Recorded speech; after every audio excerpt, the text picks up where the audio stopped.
திருச்சிட்டம்பலம். சக்கரவர்த்தி தவராச யோகி என்னும் மிக்க திரு மூலனருள் மேவுநாள் என்னாலும். திருச்சிட்டம்பலம். தென்னாடுடைய சிவனே போற்றி, என் நாட்டவர்க்கும் இறைவா போற்றி, வெற்றிவேல் முருகனுக்கு அரோகரா. திருச்சிட்டம்பலம்.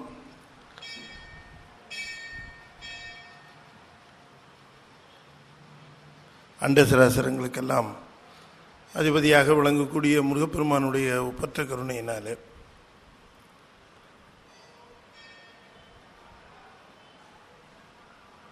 திருமூலர் அருளி செய்த திருமந்திரத்தை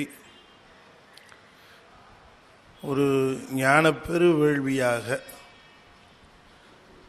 அருள்மிகு கமல விநாயகர் சத்சங்கமும் புரசை திருநெறி கழகமும் இணைந்து நிகழ்த்தி கொண்டிருக்கக்கூடிய இந்த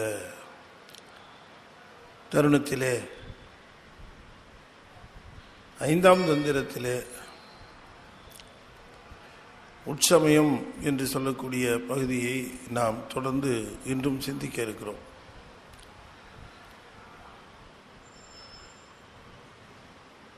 அற்புதமான திருவருள் இதற்கு அருள்பாலித்து கருணை பெருக்கோடு நம்மை வழி நடத்துகிறது.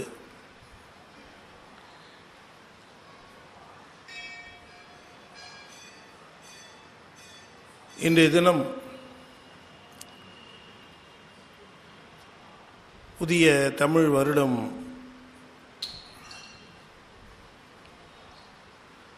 துவங்கியிருக்கிற நாள் என்று அன்பர்கள் எல்லாம் பலரும் எனக்கு வாழ்த்து சொன்னார்கள். அவர்களுக்கெல்லாம் சிவபெருமானுடைய பெருங்கருணை உரித்தாகுக என்று அவர்களுக்கு நன்றி சொல்லிவிட்டு,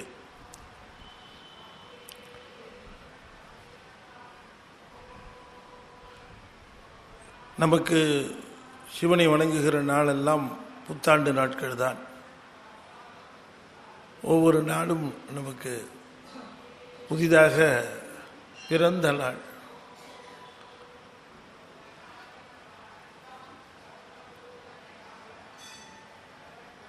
அப்படி அற்புதமாக நம்முடைய பெருமானுடைய பெருங்கருணை எல்லோருக்கும் உரித்தாகுக என்று நாம் இந்த தருணத்திலே வேண்டி வணங்கி மகிழ்ந்து, உட்சமயம் என்கின்ற இந்த பகுதியிலே அகச்சமயங்களை நம்முடைய திருமூல தேவநாயனார் சிவனை முழுமுதற் பொருளாக ஏற்றுக்கொண்டு, ஆயினும் அவரை அடைந்து ஒன்றுபடுகின்ற அந்த திறத்திலே பல்வேறு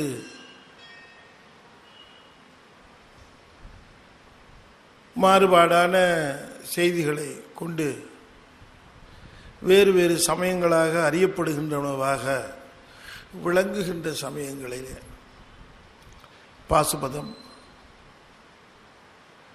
மாவிரதம், காபாலிகர்கள், கானோபாத்தியம்,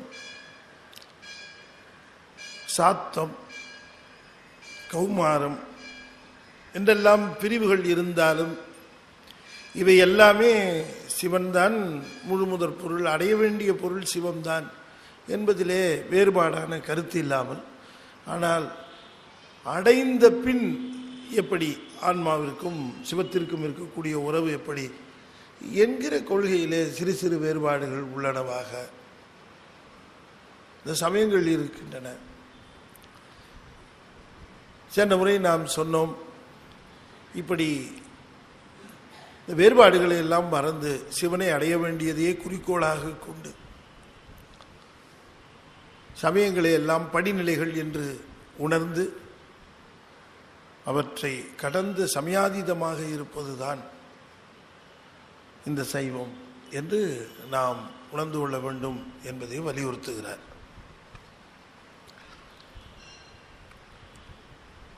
சமயாதீதமாக விளங்கக்கூடிய நம்முடைய சைவத்தை ஒரு சமயம் என்று நாம் அதை கட்டுக்குள் அதை நிறுத்த வேண்டியதில்லை. திருநீர் பூசினாலும் சைவன், பூசாவிட்டாலும் சைவன். உருத்ராட்சம் அணிந்தாலும் சைவன், அணியாவிட்டாலும் சைவன். சிவன் கோயிலுக்கு போனாலும் சைவன், போகாவிட்டாலும் சைவன். இப்போ யார் தான் சைவன்? சிவனையே நினைந்து கொண்டிருக்கிற ஒருவன் தான் சைவன். அவ்வளவுதான். நினைப்பு சிவனுக்கு அர்ப்பணிக்கப்பட வேண்டும். மித்தது பற்றி ஒன்றும் அவ்வளோ பெரிய ஸ்ட்ரிஞ்சன்ட் ரூல்ஸ் இங்கே இல்லை. இது மாதிரி எந்த சமயமும் இல்லை. இன்னும் சொல்ல போனால் சமயங்களை எல்லாம் இந்த சமயத்தில் இருந்தால் தான் சொர்க்கம், இந்த சமயத்தில் இருந்தால் தான் சொர்க்கம், இந்த சமயத்தில் போனால் தான் முத்தி என்றெல்லாம் சொல்லுகிற சமயங்களுக்கிடையே எல்லா சமயங்களையும் கடந்தால்தான் முத்தி என்று சமயத்தை கடந்த நிலையை வர்ணிப்பதும் சமயத்தை கடந்த நிலையை வற்புறுத்துவதும் நம்முடைய சைவ சமயம் மட்டும்தான். ஆனால் இதில் இருக்கக்கூடிய இந்த தனிப்பெரும் கடவுளாக விளங்குகிறார். இவருக்கு இயல்பாகவே பேரும் கிடையாது, ஊரும் கிடையாது. அருவநிலை தாண்டி ஒரு கடவுள் எந்த சமயத்திலும் சொல்லப்படவில்லை. நம்முடைய கடவுள் ஒருவர் தான் அருவத்தையும் தாண்டிய சொரூப நிலையிலே பேசப்படுகிறார். அறிவுக்கு அறிவாக ஒரு கடவுள் எங்கேயும் பேசப்படல. உருவத்தில் சொல்லப்பட்டிருக்கிறது, அருவுருவமாகவும் சொல்லப்பட்டிருக்கிறது, அருவமாக சொல்லப்பட்டிருக்கிறது.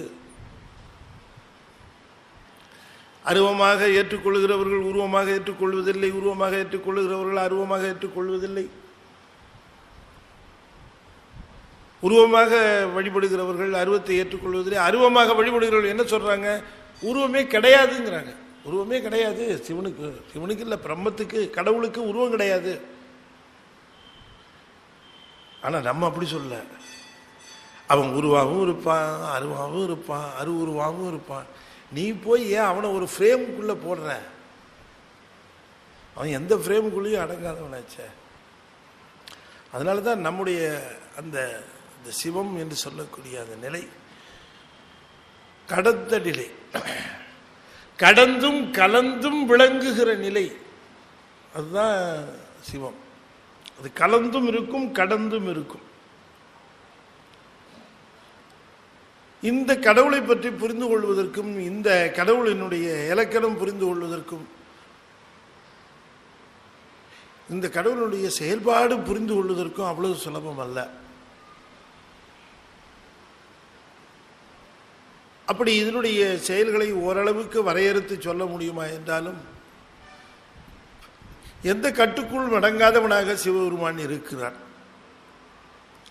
எனவே இப்படிப்பட்ட ஒருவன் இருக்கிறான். அவன் சொரூபமாக இருக்கிறான், அருவமாக இருக்கிறான், அருவுருவமாக இருக்கிறான், உருவமாக இருக்கிறான். சொரூபமாக இருக்கிற அவன்தான் அருவமாகவும் அருவுருவமாகவும் உருவமாகவும் கீழே இறங்கி வந்திருக்கிறான். நீ புரிஞ்சுக்கணுங்கிறதுக்காகத்தான் கீழே இறங்கி வந்திருக்கிறான். நீ தெரிஞ்சுக்கணுங்கிறதுக்காக வந்திருக்கிறான். அவன் ஒருவனுக்குத்தான் என் குணங்கள் பேசப்பெறுகிறது.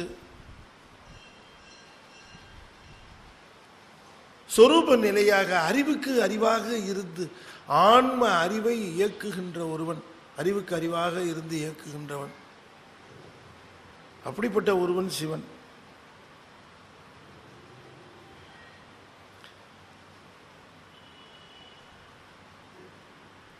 இப்படி ஆய்ந்து ஆய்ந்து அடைந்தவர்கள் சிவனை, ஆய்ந்து ஆய்ந்து உணர்ந்தவர்கள் சிவனை இந்த சைவத்தில் மட்டும்தான் உண்டு. முதலே சிவனை தெரிந்தலும் அறிதலும் அறிவுபூர்வமாக உணர்தலும் என்கிற நிலையில சிவத்தை நெருங்குகிறோம். முதல்ல சிவன் சொன்னதுக்கு அப்புறம் முதல்ல சிவன் அப்படின்னு, சிவன் தெரியுமா உங்களுக்கு? அதான் தெரியுமே சார், சிவன் தெரியுமா எங்களுக்கு? யார்? இந்த அழிக்கிற கடவுள் தானே, அவர் தானே சிவன் அப்படின்னு மூவரில் ஒருவராக வைத்து அவரை தெரிந்து கொண்டதாக ஒரு பாவனை. இந்த இந்த சாம்பல்லாம் பூசியிருப்பாரு அப்படின்னு சொல்லுவீங்களா சார்? கையில் சூளை வச்சிருப்பாரு, ரிஷபத்தில் அடித்தல் கடவுள் அவர் தானே அடித்தல். மூவருள் ஒருவராக வைத்து எண்ணப்படுகிற கடவுளாகவே சிவன் அறியப்படுகிறான். முதல்ல நீங்க உங்களுக்கு சொல்றதுல நான் ஒன்றும் இது மேடை தானே, இதில் ஒன்றும் நான் வெக்கப்படலை. நீங்கள் உண்மையைத்தான் சொல்லணும், உண்மையைத்தான் சொல்லணும். உண்மை தானே. என்னைக்கு இருந்தாலும் நானே அப்படித்தான் ரொம்ப நாளாக நினச்சிட்டு இருந்தேன். நானே ஸ்கூலில் படிக்கிற பொழுதும் காலேஜில் படிக்கிற பொழுதும் என்ன கேட்டிருந்தா இந்த பதில் தான் சொல்லிடுவேன். சிவன் யார் தெரியுமா? தெரியுமா? மும்மூர்த்திகளில் ஒருவர். அவர் அழிக்கிற கடவுள். அப்படியா? நீ கோயிலுக்கு போகிறத உண்டா? அழிக்கிற கடவுள்கிட்ட போய் என்னங்க ஆக போகுது நமக்கு? ஏதாவது துட்டுக்கிட்டு கொடுக்குற கடவுள் இருந்தால் சொல்லுங்க, அங்கே போகலாம் அப்படின்னு ஒரு ரொம்ப பிரிமிட்டிவா சிவனை பற்றி தெரிஞ்சு. இதுதான் இப்போ நீங்கள் நான் சொல்கிறேனே, இது என்ன உங்களுக்கு ரொம்ப ஆச்சரியமாக தெரியல. நார்த்தில் இப்படித்தான் சிவனை தெரியும். நார்த்துங்கிறது வட இந்தியாவில் பெரும்பான்மை பகுதியில். அன்னைக்கு சொன்னேன் இல்லை, பொதிய இன்டர்வியூவில் ஒருத்தர் கேட்டார், சொன்னேன்னு உங்கள்கிட்ட தான் அன்னைக்கு சொன்னேன். அன்னைக்கு இல்லையா? பொதிய இன்டர்வியூவில் ஒருத்தர் அங்கே சிவாச்சாரியெல்லாம் வந்திருந்தாங்க. அப்போ வந்திருந்தாங்க. ஒருத்தர் கேட்டார், நடராஜர் ஏன் சவுத்தில் மட்டும்தான் பிரபலமாக இருக்கிறாரு, ஏன் வட இந்தியாவில் நடராஜரை பற்றி பிரபலமாகவே இல்லையே அப்படின்னு கேட்டார். ஏன் அது மாதிரின்னு கேட்டார். அந்த மூர்த்தத்துக்கு அங்கே இது இல்லையா ஏன்னு கேட்டார் நடராஜன். நான் சொன்னேன், அதுக்கு காரணம் என்னன்னு கேட்டா,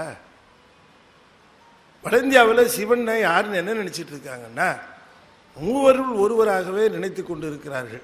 படைத்தல் பிரமன், காத்தல் திருமால், ஒடுக்குதல் என்று சொல்லக்கூடிய அழித்தல் செய்யக்கூடியது சிவபெருமான். எனவே மும்மூர்த்திகளில் ஒருத்தராக இருக்கிறவர் சிவபெருமான் என்றுதான் அவர்கள் நினைத்து கொண்டு இருக்கிறார்கள்.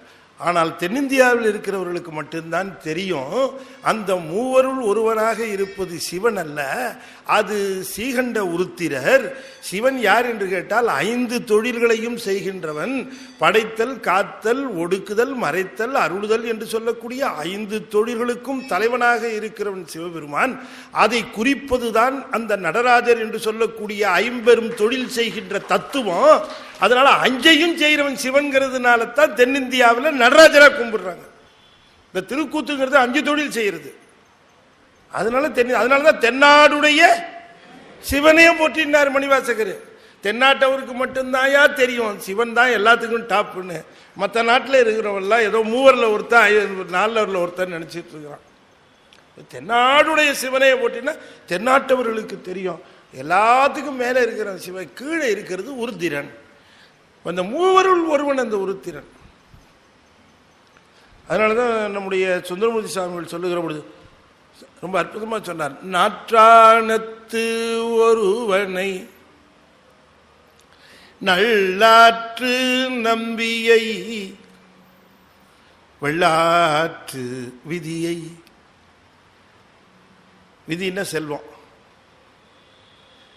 நாள் தானத்து ஒருவனை, நாட்டானத்து ஒருவனாரு. இந்த 3 தானத்தில் இருக்கிறாங்க இல்லையா? யாரு? பிரம்மன், திருமால், உருத்திரன். இந்த 3 தானம் இருக்கு. இந்த 3 தானத்துக்கு மேலே இருக்கிற 4 தானம், 4வது தானம், மூவருக்கும் தலைவனா இருக்கிற தானம், அந்த தானத்தில் இருக்கிற சிவனையினார். நாட்டானத்து ஒருவனையினார்.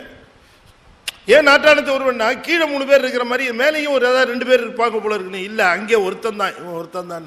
நாட்டானத்து ஒருவனை நல்லாற்று நம்பியை.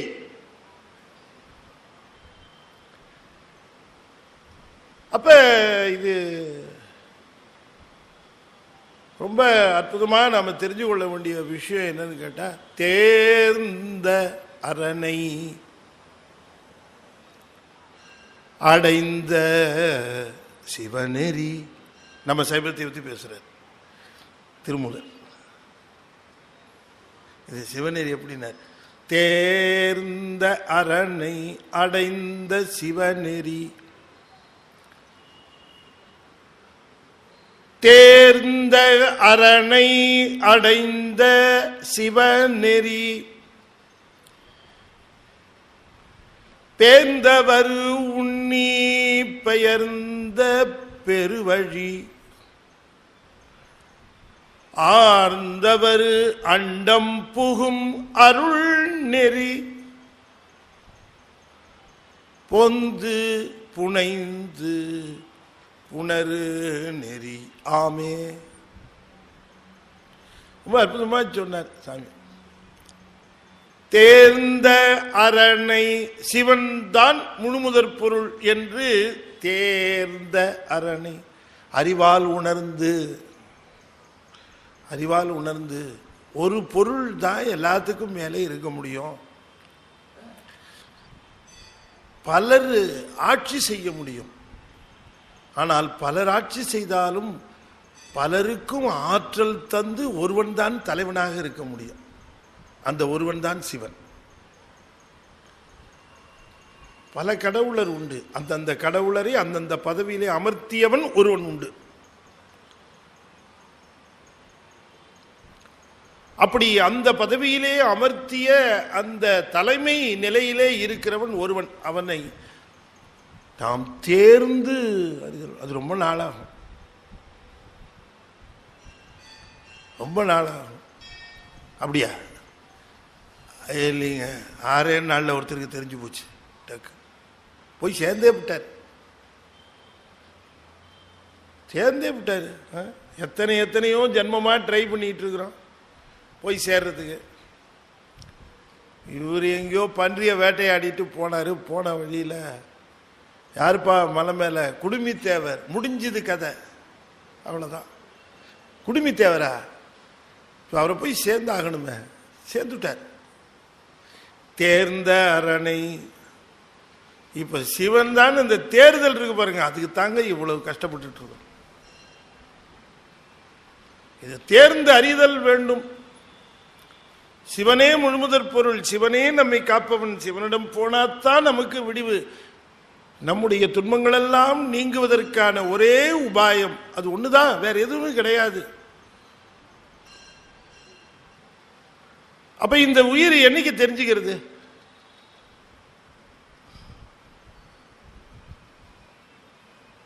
என்னைக்குதான் இது தெரிஞ்சுக்கிறது? அளவொன்றில்லா இடர் பெற்றுக் கொண்டிருக்கிறது இந்த உயிர்கள். ஆனால் சிவன்தான் அடைய வேண்டிய பொருள் என்று அது என்று அறிவது. தேர்ந்து அரணை, அந்த சிவன்தான் முழுமுதற் பொருள் என்று தேர்ந்து, அது தேர்வதற்கு, அது தெரிவதற்கு, அதை உணர்வதற்கு அந்த சிவம்தான் நம்மை ஈடேற்றும் என்று தேர்ந்து அரணை. சரி, அறிஞ்சதுக்கு அப்புறம் எப்படி சார் பொருள் தெரிஞ்சாச்சு? போக வேண்டிய இடம் எதுன்னு தெரிஞ்சாச்சு, எங்க கிடைக்கும்னு தெரிஞ்சு போச்சு. அந்த இடத்துக்கு எப்படி போறது? அடைந்த சிவநெறி. அந்த சிவநெறியை அடைந்தவர்கள் இந்த தேர்ந்தவர்கள் சிவநெறியை அடைந்தார்கள்.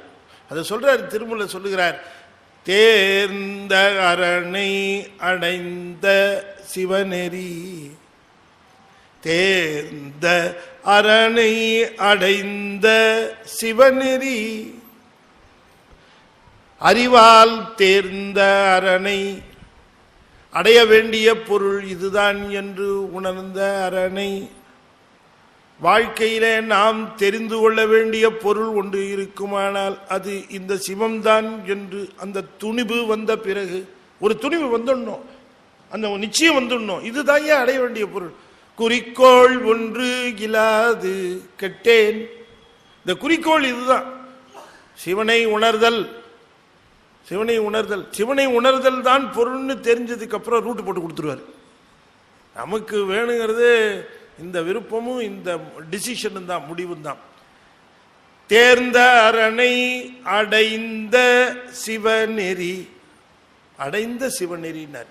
இந்த சிவநெறி அதற்காக, அந்த சிவநெறி என்பதுதான் இந்த சமயம். சமயம் என்பது நீ அடைய வேண்டிய பொருளை உனக்கு ஒரு சுலபமா அடையிறதுக்கு அல்லது திடமா அடைவதற்கு பல்வேறு வழிகளை சொல்லுகிறது. நீ சிவனை அடைய வேண்டும் என்றால் திருநீரிட்டுக்கோ, உருத்திராட்சம் போட்டுக்கோ, 5 எடுத்து சொல்லு, சிவன் கோயில் போ, சிவனடியார்களுக்கு தொண்டு செய், சிவன் கோயிலை வலம் வருக, சிவனடியார் எங்கெங்கு இருக்கிறார்களோ அங்கெல்லாம் நீ சூழ்ந்திரு என்றெல்லாம் சொல்லுகிற நெறிகளிலே நீ தொண்டு செய், சரியிலே நில். நீ தொண்டு செய்வதோடு அவனுக்கு சில பூசையும் செய், முடிந்த அளவிலே மனதை ஒருமைப்படுத்தி பூசை செய். நீ இந்த தொண்டையும் பூசையும் செய்கின்ற நேரத்திலேயே உள்ளத்திலேயே அவனை காண்பதற்கு ஆவல் கொண்டு அவனை காண வேண்டும் என்கிற முயற்சியை எடு. இவற்றையெல்லாம் தாண்டி நிற்கிற நிலையில பார்ப்பவையெல்லாம் சிவனாகவே பார் என்றெல்லாம் படிநிலைகளிலே நீ சென்று கொண்டு அவனை அடைகின்ற சிவநெறியாக சொல்லப்பட்டிருக்கிறது. ஆனால் இவை அனைத்திலும் சென்றுதான் சிவனை அடைய வேண்டும் என்பது இல்லை. இதிலே செல்லாமலும் நீ சிவனை அடையலாம். இப்படி ஒரு சமயம் எங்கேயாவது உலகத்தில் இருக்கா? நீ கஷ்டப்பட்டு படிக்கணும், வாத்தியார் சொல்றதை கவனமாக கேட்கணும், அப்பப்போ டெஸ்ட் வைப்பாங்க, அந்த டெஸ்ட்ல எல்லாம் கரெக்டாக எழுதி மார்க் வாங்கணும், ஆசிரியருக்கு சொல்ற நாட்கள் எல்லாம் அவர் சொல்லுகிற அசைன்மெண்ட் எல்லாம் செஞ்சு கொண்டு வந்து கொடுத்துடணும், ஆசிரியர் பாடம் நடத்துகிற நேரங்களில் கவனமாக கேட்கணும். ஒரு நாள் கூட நீ ஸ்கூலுக்கு லீவு போடக்கூடாது, லீவு போடாமல் கவனமாக போகணும், ஆசிரியர்கிட்ட அன்பாக இருக்கணும், ஆசிரியர் சொல்கிறத கவனமாக கேட்கணும், நோட்ஸ் எடுக்கணும். ஒரு நோட்ஸ் எடுத்தால் பார்த்தாது, ஒரு சப்ஜெக்ட்டுக்கு 4-5 புக்கு ரெஃபர் பண்ணணும், 4-5 புக்கில் இருந்து ரெஃபர் பண்ணி நீ தனி நோட்ஸ் போடணும். இப்படியெல்லாம் செஞ்சால் தான் நீ நிச்சயமாக உன்னுடைய தேர்வில் நீ வெற்றி பெற முடியும். ஆனால் இப்படி செய்யாமலும் நீ வெற்றி பெற முடியும். பையன் எது பக்கம் போவான்? இந்த 2வது ஒன்று சொன்னீங்களே, அதை கொஞ்சம் பேசுவோமா? அப்படித்தானே? இவ்வளவு திட்டத்தை அடுக்கி, இவ்வளவு பாடத்தை அடுக்கி, இவ்வளவு சமாச்சாரத்தை சொல்லிவிட்டு கடைசியில இதெல்லாம் இல்லாமலையும் நம்மால் இருக்கார, அவர் எந்த பக்கம் எப்படி சாய்வார்னே சொல்ல முடியாது இல்லையா? இல்லைன்னா தினம் இப்போ ஒரு 120 படி 130 படி மேலே ஏறி போய் குடத்துல தண்ணி எடுத்துட்டு போய் அந்த கோயிலை முழுக்க சுத்தம் பண்ணி அந்த இடம் முழுக்க தூய்மை பண்ணி, இப்படி நாய் காலடி இருக்குதே, எலும்பு துண்டு கிடைக்குதே, இறைச்சி துண்டு கிடைக்குதே, எந்த பாவி பண்றானோ தெரியலையே, அவனுக்கு தண்டனை கொடுக்க மாட்டியா சாமி, அவன் கைகால் போகாதா, அவன் கீழே விழுந்து சாகக்கூடாதா, இப்படி எல்லாம் மனதிலே எண்ணி இருப்பார். இந்த மாதிரி படுபாவி இப்படி பண்றானே என்றெல்லாம் நினைத்து கொண்டுதான் வந்தார். இப்ப சாமி என்ன பண்ணிருக்கணும்? என்ன பண்ணிருக்கணும்? அப்ப தின்னா கொஞ்சம் கேடு, நீ ரொம்ப வேகமா இருக்கிறேங்கிறது தெரிஞ்சு போச்சு, என் மேல ரொம்ப அன்பா இருக்கிறேன்னு தெரிஞ்சு போச்சு. ஆனாலும் கூட என்ன விஷயம்னா, நீ ஒன்று தெரிஞ்சுக்கணும், இந்த பூஜைன்னா எப்படி பண்றதுன்னு ஒரு நெறிமுறை எல்லாம் இருக்கு, ஆகமத்தில் சொல்லியிருக்கு, நானும் தான் சொல்லியிருக்கிறேன். இப்போ அதுபடி நடக்கிறது எப்படின்னு உனக்கு தெரியாமல் இருக்கலாம். நீ ஒன்று பண்ண, நீ இப்போ என்ன பண்ணுற, கொஞ்ச நாடி இந்த மரத்துக்கு பின்னாடி இரு, இந்த மரத்துக்கு பின்னாடி ஒழிஞ்சிக்க. இப்போ ஒருத்தர் வருவார், சிவாச்சாரியார் ஒருத்தர் வருவார், சிவகோசரியார்னு பேர் அவருக்கு. அவர் என்ன பண்ணுவார், அங்கேருந்து வந்து இப்போ எனக்கு பூஜையெல்லாம் பண்ணுவார், பூவெல்லாம் வைப்பார், அலங்காரம் பண்ணுவார், நைவேத்தியம் எல்லாத்தையும் பார்த்துக்கிட்டே இரு, அப்படியே செய்யி. அதுதான் என்ன நீ செய்யறியா அந்த மாதிரி அப்படின்னு தானே சொல்லி இருக்கணும். அப்படியா சொன்னாரு? அப்படியா சொன்னாரு? ஆகமுன்னா என்னன்னு தெரியாது, இல்லை என்ன செய்யறதுன்னே தெரியாது. ஏதோ அவன் நானும் சொன்னாங்கிறத கேட்டுக்கிட்டு வாயில தண்ணி கொண்டு வந்து ஊத்துறது, தலையில பூ வச்சு கொண்டு வந்து வைக்கிறது, இப்படி கலையபரமா பண்ணிட்டு இருக்கிறாரு அவரு. இந்த கலையபரமா பண்ணிட்டு இருக்கிற ஆளை பார்த்து விஷயத்தை சொல்லி திருத்தாம சிவகோசரியார்ட்ட போய் சொன்னாரு, அவன் எப்படி பூஜை பண்றான், நீ கொஞ்சம் மறைஞ்சிருந்து பாரு, எப்படி இருக்கு. ட்ரைனிங் யாருக்கு கொடுத்தாரு? சிவகோசரியாருக்கு ட்ரைனிங்கா? எப்படி இருக்கும்? சிவகோசரியார் உண்மையிலேயே சிவகோசரியார் மறைஞ்சு நின்று பார்த்தாரு. பார்க்கும்போது இவன் கொண்டு வந்து தண்ணியை கொண்டு வந்து கொப்பளிக்கிறாரு. அதை அட பாவி, இப்படி எல்லாமா ஒரு பூஜை, இது யார் சிவபெருமான் சொன்னாரு? இல்ல பாரு, கிளைமேக்ஸே இனிமே தான் வருது. இதை நீ செய்ய முடியுமான்னு கேட்டாரு. நீ செய்யறதெல்லாம் உன்னை மறைய வச்சு, அவனை மறைய வச்சுட்டு உன்னை செய்ய சொல்லி பார்க்க சொல்லி அவனை செஞ்ச வச்சிருவேன். அவன் எப்படியெல்லாம் செய்யணும்னு நீ விரும்புறியோ அதை நீ உன்னை செய்ய வச்சு, அவனை மறைய வச்சு, அதை பார்க்க வச்சு கண்ணப்பரை செய்ய வச்சிருவேன். ஆனா கண்ணப்பர் செய்யறத உன்னை மறைய வச்சாலும் சரி, நேர வச்சாலும் சரி, உன்னால செய்ய முடியுமா? அத அந்த அன்பை செய்ய முடியுமா? அப்ப இதெல்லாம் ரூல்ஸ் போட்டாலும் முக்கியமா சாமி சொல்றது என்ன அப்படின்னு கேட்டா, இது எல்லாத்தையும் தாண்டி இந்த அறிவுன்னு ஒண்ணு இருக்கு. அறிவு தான். இந்த அறிவு என்னன்னு கேட்டா, இந்த உணர்வோட பின்னி பிணைந்து சிவனுக்கு அர்ப்பணிக்கப்படும். அப்ப செயல் ஸ்தம்பிச்சு போகும். இந்த அறிவு முழுவதும் அதுல சிந்தனைக்கு இடமே இல்லை, வேற பொருளுக்கே இடம் இல்லைங்க. அங்க நோபடி கேன் ஆக்குப்பை. என்னதான் இருந்தாலும் நம்முடைய தாட்ஸை நம்ம எதுக்கு ப்ரையாரிட்டி கொடுத்துருக்கிறோமோ அதுதான் ஆக்குப்பை பண்ணிட்டு இருக்கோம். நீங்கள் அறிந்தோ அறியாமலோ தெரிந்தோ தெரியாமலோ உங்க தாட்ஸ் முழுக்க எது ஆக்குப்பை பண்ணிட்டு இருக்கோம்னா, நீங்க என்ன ப்ரையாரிட்டி கொடுத்துருக்கிறீங்களோ, எந்தெந்த செய்திகளுக்கு ப்ரையாரிட்டி கொடுத்துருக்கீங்களோ அதுதான் போய் ஆக்குப்பை பண்ணிட்டு இருக்கோம். நீங்க என்னதான் செயல்ல மாத்தினாலும் அதை மாற்ற முடியாது. ஒருவேளை கோயிலுக்கு வரலாம், ஆனாலும் மனசு அந்த சிந்தனை அது எதுக்காவது ப்ரையாரிட்டி கொடுத்துருந்தீங்கன்னா அங்கதான் போய் உட்காந்துக்கும்.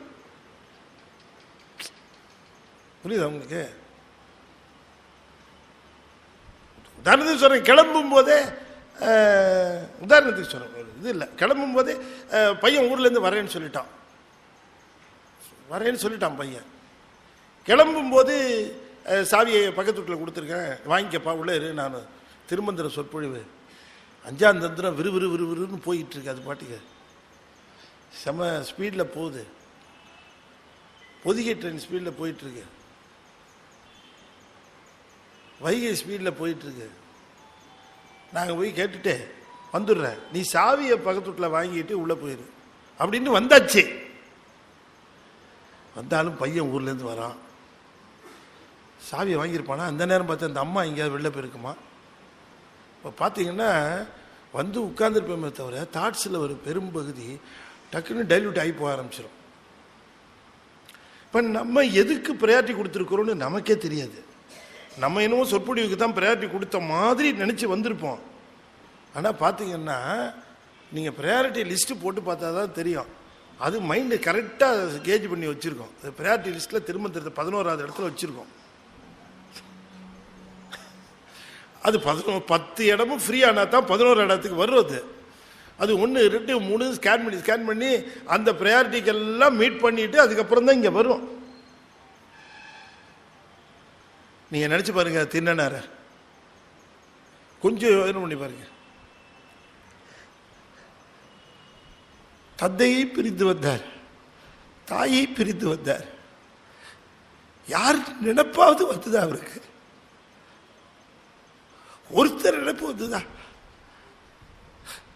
குடும்பத்தை அவரை பார்த்த உடனே இதுதான் உலகம், இது ஒண்ணுதான் உறவு. அது எப்ப வரும்? அப்படி ஒரு நிலை ஒருவருக்கு வருமானால் அவருக்கு எதுக்கு சரியா, அவருக்கு எதுக்கு கிரியை, அவருக்கு எதுக்கு யோகம், அவர்கிட்ட எங்க ஞானம்? அவர்கிட்ட தான் ஞானம் விளையுது. ஞானம் எங்க விளையுது? சிவன் மேல நம்முடைய நினைவு அதிகரிக்க அதிகரிக்க ஞானம் விளையுது. அதுதான் ஞானம்னு பேரு. ஞானம் ஈசன்பால் அன்பே, அதை தவிர்த்து வேற எதுவும் கிடையாது. புஸ்தகத்தை படிச்சு வர்றது கிடையவே கிடையாது. எங்கிருந்து கிளம்பி வந்தோம்னு மறந்துட்டார் பாருங்க. எங்கிருந்து கிளம்பி வந்தோம், யாருக்கிட்டே இருந்து கிளம்பி வந்தோம், போயிடுச்சு, அத்தனையும் போயிடுச்ச. ஒரு நிமிஷத்துல டெலீட் பண்ணிட்டார் அத்தனையும். அந்த இடத்த நீங்க படிச்சீங்கன்னா அந்த தாயும் தந்தையும் வந்து நின்று அந்த இடத்துல வந்து நின்று கேட்கறாங்க அவரை திருப்பி கூட்டிட்டு போறதுக்கு. அவர் வந்து பேசி கூப்பிடுறாங்க, நானும் கூப்பிட்டு வந்துட்டான். ஒண்ணுமே தெரியல அவருக்கு. He is not answering them. அவங்க யாருன்னு தெரியல இவருக்கு, உறவே புரிஞ்சிக்க முடியல அவரால். அவர் அந்த ஸ்டேஜுக்கு போயிட்டாரு. அப்படி ஒரு ஸ்டேஜுக்கு போக முடியும், ஒரு அன்பை காட்ட முடியும் அப்படிங்கிறவங்களுக்கு ஏதியா சரியா, ஏதியா சமயம், சமயம் கடந்த நிலையிலே சென்று நின்று சிவனை அனுபவிக்க ஆரம்பித்தவர்களுக்கு உலகம் துச்சமா போயிடும். ஒண்ணுமே இல்லை. செய்வனவெல்லாம் சிவனுக்கு உகந்தனவாக போகிறது. அப்ப சமயம் என்பது தேர்ந்தவர் அரணை அடைந்த சிவநெறியினர். அதனாலதான் அந்த அடைந்தன்னு போட்டார் பாருங்க திருமூலர். இந்த அடைந்தங்கிறாரு, அடைந்த சிவநெறியினர். அவங்களுக்கு சிவன் தான், வேற எதுவும் தெரியாது. அது நடுவில் என்ன இருக்கு, ஏது இருக்கு, போகுதா வருதா, சொந்தமா பந்தமா, உண்மையா பொய்யா, இதெல்லாம் ஒன்றும் கிடையாது, இரலவென்ட்டு. சிவம் ஒண்ணுதான் மெய், அது ஒண்ணுதான் பொருள், அது ஒண்ணுதான் இருக்கிறது, தவிர்த்து எதுவுமே இல்லை. அந்த முதல் வரி எழுதியிருக்காரு பாருங்க திருமூலர், தேர்ந்தவர் அரணை அடைந்த சிவநெறி. அடைந்த சிவநெறி அது சரியையா கிரியையா யோகமா என்னங்க படிநிலை இப்படிலாம் நீ கேட்டுக்கிட்டு இருக்கிற. அதுதான் இந்த கன்க்ளூஷன் பார்ட்டுக்கு வந்திருக்காரு. இந்த சரியை கிரியை யோகம் ஞானம் வெற்றி பற்றி எல்லாம் பேசி சத்புத்திர மார்க்கம், தாச மார்க்கம், சக மார்க்கம், சன்மார்க்கம் என்றெல்லாம் பேசிட்டு வந்தவர் கடைசியில் நீ இப்படியெல்லாம் போட்டு உன்னை வழக்குள்ள பின்னிக்காத, இதெல்லாம் நெறிமுறைகள், இப்படிலாம் இருக்கணும், இப்படிலாம். ஆனால் யார் போவாங்கன்னா தேர்ந்தவர், சிவன்தான் அப்படின்னு தேர்ந்தவர்கள். அவர்களுக்கு ஏதாவது ரூட் போட்டு கொடுத்துருவான் சாமி.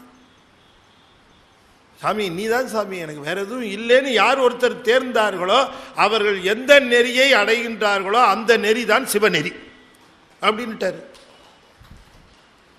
அந்த கிளாசிபிகேஷன் புரியுதா உங்களுக்கு? இப்ப அவங்க போன நெறி தாங்க சிவநெறி, அதுதாங்க சைவ நெறின்ட்டார். அப்ப அவர்களுக்கு வேற எதுவும் தேவையில்லை. அவர்களுக்கு அவனுடைய அறிவெல்லாம் நம்மை அறியும் அறிவு என்னும், அவனுடைய அன்பெல்லாம் நம்பக்கல் அன்பு என்னும். நம்ம பக்கம்தான் அன்பு, அவருக்கு வேற ஒண்ணுமே அன்புலாம் ஒண்ணு வேற பக்கமே அவன் கொடுக்க மாட்டார்.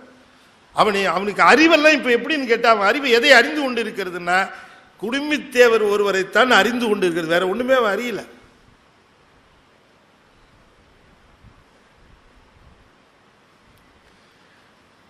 அப்ப அந்த அறிவு இருக்கு பாருங்க, அந்த அறிவு முழுமையும் அந்த சிவத்துக்கு.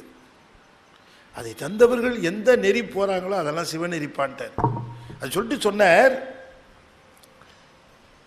பேர்ந்தவர் உண்ணி பெயர்ந்த பெருவழி, பேர்ந்தவர் உண்ணி பெயர்ந்த பெருவழி, தேர்ந்தவர் அரணை அடைந்த சிவநெறி, தேர்ந்தவர் அரணை அடைந்த சிவநெறி, பேர்ந்தவர் உண்ணி பெயர்ந்த பெருவழி, ஆர்ந்தவர் அண்டம் புகும் அருள் நெறி, பேர்ந்தவர் உண்ணி பெயர்ந்த பெருவழி, ஆர்ந்தவர் அண்டம் புகும் அருள் நெறி, போந்து புனைந்து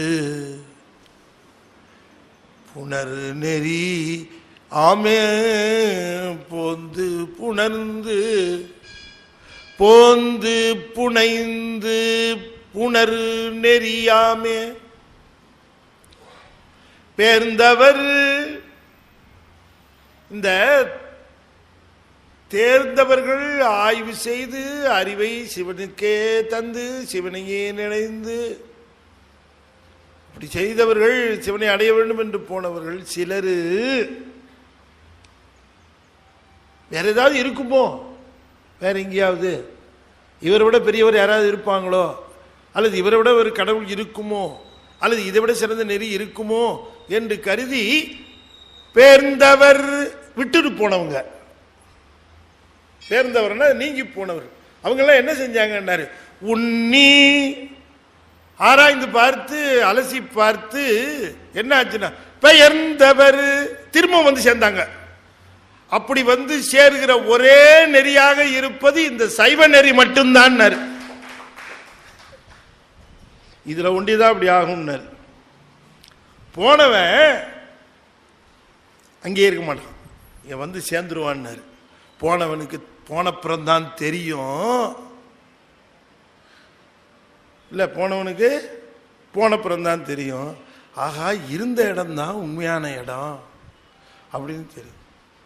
ஆனால் அதுக்குள்ளே எலெக்ஷன்லாம் அறிவிச்சிருவாங்க, டேட்டெல்லாம். பெயர்ந்தவர் உண்ணி பேர்ந்த பெருநெறி.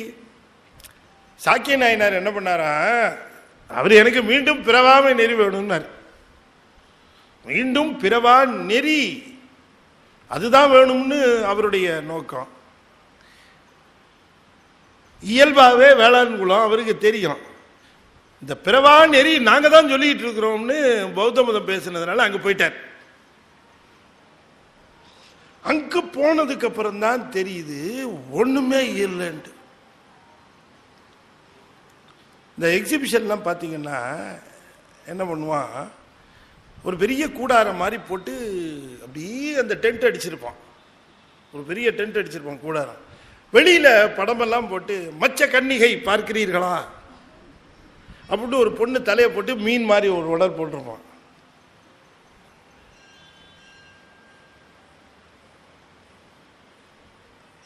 மச்ச கன்னி பார்க்கிறீர்களா, அதுக்கு 5 ரூபா டிக்கெட்டு. இப்போ அவ்வளோ தெரியாது எனக்கு. நான் எங்கள் அப்பா ஒரு தடவை எனக்கு கூப்பிட்டு போயிருக்காரு. நான் போட்டு அவரை நொச்சரிச்சிருக்கேன், எனக்கு கூப்பிட்டு போய் காட்டுப்பான்ட்டு. டேய் குமார்ரா அப்படின்ட்டாரு அவர். கூட்டு போலையே எனக்கு ரொம்ப வருத்தம். இது அப்படியே ரிப்பீட் ஆச்சு. நான் என் பையனை கூட்டிட்டு எக்ஸிபிஷன் பண்ணேன். அப்பா உள்ள போடுனா சும்மாறா அப்படின்ட்டேன் நானும். பெரிய டெட்டு போட்டு உள்ளுக்குள்ள பார்த்தா மச்சகனி அப்படி இப்படின்லாம் இருக்கும். அட்டே அப்பான்னு அப்படி உள்ள போனவங்களுக்கு தான் தெரியும் அது என்ன கதைன்ட்டு. என்ன அது நீங்கள் என்ன ரொம்ப பேர் போயிருப்பீங்க, அதனால் போல சார்னு சொன்னாலும் எனக்கு தெரியும் நீங்கள் போயிட்டு வந்திருப்பீங்கன்ட்டு. உள்ளே போனதுக்கப்புறம் பெருங்கதையாக இருக்கும் அந்த ஏமாத்து வேலை. என்ன அதுக்கு ஒரு தனி பிரிசம்லாம் இருக்குது, அதுக்கு பிரிசம் இருக்குது, கிளாஸ் இருக்குது, டப் இருக்குது, ஏகப்பட்ட வேலை பண்ணுவான் அதெல்லாம். ஆனால் உண்மையிலேயே பார்த்தா மீன் உடம்பு மாதிரியே இருக்கும். பொண்ணோட தலையாக இருக்கும், உடம்பெல்லாம் மீனாக இருக்கும். அது மாதிரிலாம் ஏற்பாடு பண்ணியிருப்பான். இப்படி வேணால் பண்ணிக்கலாம். மச்ச கன்னிகை இல்லை, மச்ச கன்னிகனே காட்டலாம். இப்போ நம்மளே கூட உட்காந்துட்டு நம்ம தலையை மட்டும் வச்சுட்டு உடம்பெல்லாம் மீனாக இருக்கிற மாதிரி கூட காட்டலாம். அதெல்லாம் டெக்னிக் இருக்குது. சரி, இதெல்லாம் தெரியாமல் டக்குன்னு உள்ளுக்குள்ளே போயிட்டு 5 ரூபா கொடுத்தப்புறம் ஞானம் வரும் பாருங்க. நமக்கு வருது கொடுத்தப்புறம் தானே ஞானம் வரும். அந்த மாதிரி சில சமயம் ஞானம் வந்ததுன்னா ஜாக்கிரதையாக இருந்துக்கணும். புதுசாக வேலைக்கு சேர்ந்தான் ஒருத்தன் ஒரு கம்பெனியில். வேலைக்கு சேர்ந்த உடனேயே அவனுக்கு நல்ல போஸ்ட்டு, அருமையாக ஒரு ரூமு, ஏசி ரூமு, ஃபோனு எல்லாம் பிரமாதமாக இருந்தது. உடனே என்ன பண்ணால் டக்குனு இப்படி ஃபோனை எடுத்தான். ஃபோன் எடுத்துகிட்டு பார்த்தான், ஒரு காஃபி ஆர்டர் பண்ணணும்னு நினச்சான். இன்றைக்கு பார்த்தான், ஏதோ ஒரு நம்பர் தெரிஞ்சு டக்குன்னு அந்த நம்பர் அடித்தான். ஹலோ அப்படின்னா அந்த பக்கத்தில் ஹலோ யார் பேசுறதுன்னு, அவசரமாக ஒரு டீ அனுப்புப்பா அப்படின்னாங்க. அவசரமாக டீ ஒன்று அனுப்பணும். அந்த பக்கத்துலேருந்து ஒரு கர்ஜனை குரல், யாரை டீ கொண்டாரு சொல்ற, என்ன நினச்சிட்டு கூப்பிடுற? உன்னை இவன் கேட்டான், யார் நீ அப்படின்னா. நான் யாரு தெரியுமா? தெரியாது. யார் அப்படின்னா, நான் தான் அந்த கம்பெனி சேர்மன், எனக்கு ஃபோன் பண்ணி டீ கொண்டு வர சொல்கிறேன், நீ யாருன்னா. இவன் கேட்டான், என்ன யாருன்னு தெரியுமா உனக்குன்னா. தெரியாது. நான் நல்ல வேலைன்ட்டு ஃபோனை வச்சுட்டான்.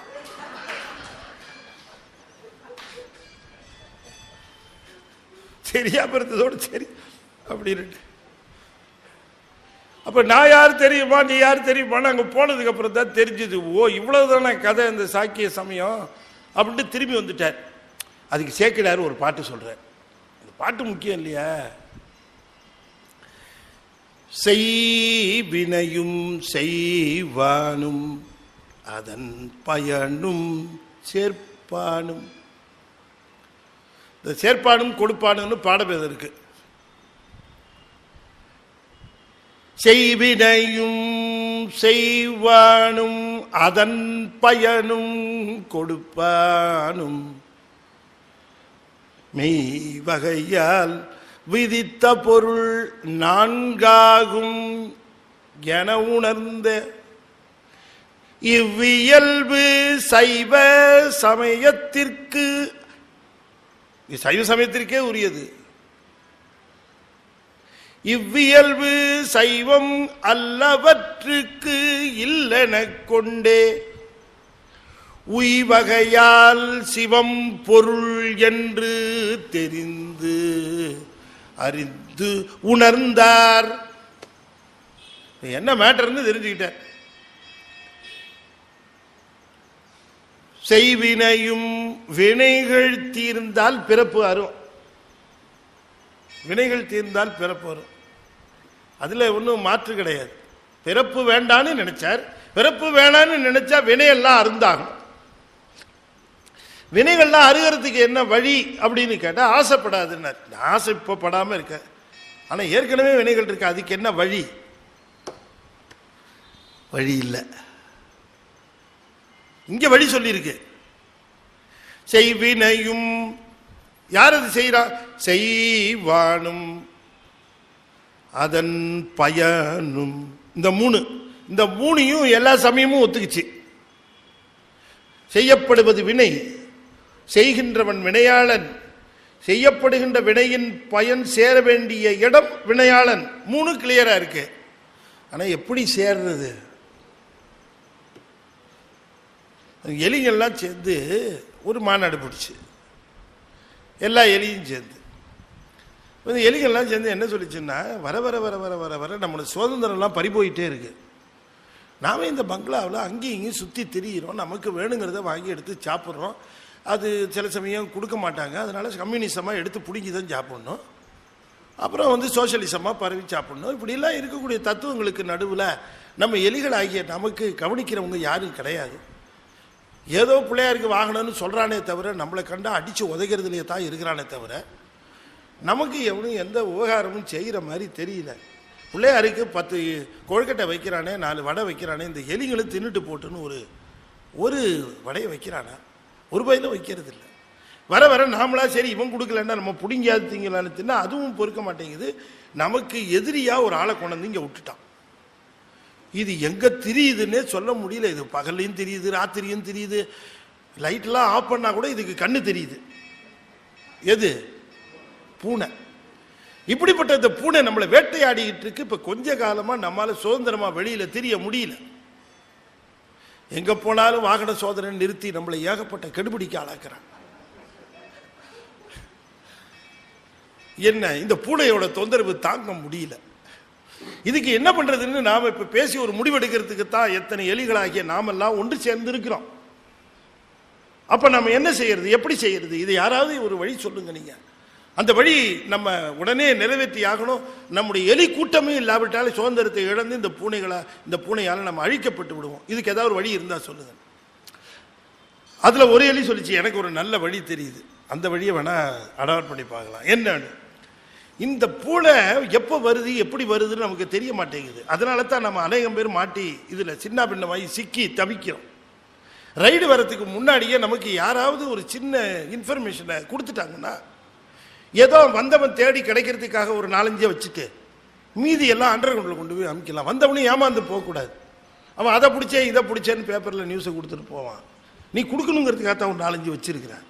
நீ வெறும் கையா போகக்கூடாது அப்படிங்கிறதுக்காகவே ஒரு 4-5 வச்சு வீட்டில் சோதனை, டாக்குமெண்ட்ஸ் சிக்கின அப்படின்னு நியூஸை போட்டு விட்டோம்னா சரியா போச்சு அப்படின்னு சொல்லுவான். சார் மொத்தம் 4 தான் இருந்தது, அது ஒரு 40 இருக்கு சார், எடுத்து வச்சுட்டேன், நீங்கள் எடுத்தீங்கன்னா ரெக்கார்ட் போட்டுங்க. நீங்கள் இப்படி நடக்கிற இந்த கூட்டத்தில் இந்த பூனை வரது மட்டும் நமக்கு இன்ஃபர்மேஷன் சொல்றது யாராவது இருந்தால், இந்த பூனை வரப்போகுதுன்னு அறிவிச்சுட்டா நம்ம ஆளாளுக்கு உள்ள போய் பொந்தில் போய் ஜாலியாக தப்பிச்சுக்கலாம். ஆனால் தெரிய மாட்டேங்குது. இது எப்படி பூனையை தெரிவிக்கிறது?